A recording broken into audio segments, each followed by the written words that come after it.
¿Sabías que un adulto sufre cada año una media de 3 resfriados y de entre 6 y 8 en el caso de los más pequeños? Hoy quiero contarte qué puedes hacer para fortalecer esa barrera que evitará que te constipes.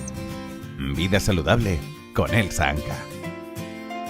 Los virus que provocan los resfriados se transmiten por contacto de tu mano con la mano de una persona que está acatarrada, que estornuda, tose o se suena y te toca. Pero también habitan en teléfonos, en manillas de las puertas o en lápices y libros que podemos compartir.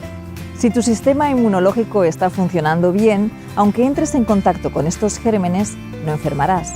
Pero si por el contrario, tus defensas están bajas, estos gérmenes entrarán en tu cuerpo y se harán fuertes.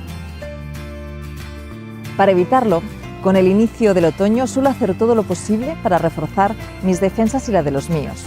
Y recurro a lo natural. Tomo propóleo, equinacia o tomillo, o una buena combinación de estos 3 ingredientes como puede ser Composor 8. También presto especial atención a mi dieta. No me olvido de tomar mucha vitamina C que encontramos en los tomates, en las naranjas, en los kiwis, en los pimientos, y evito tomar grasas animales porque sobrecargan el hígado.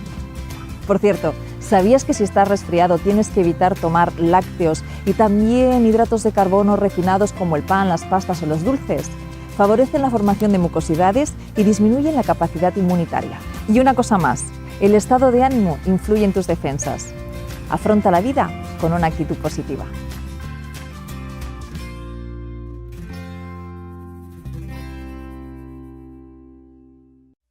Ya sabes, te espero aquí en el canal de YouTube de Soria Natural para darte todos los buenos consejos con productos naturales. Suscríbete.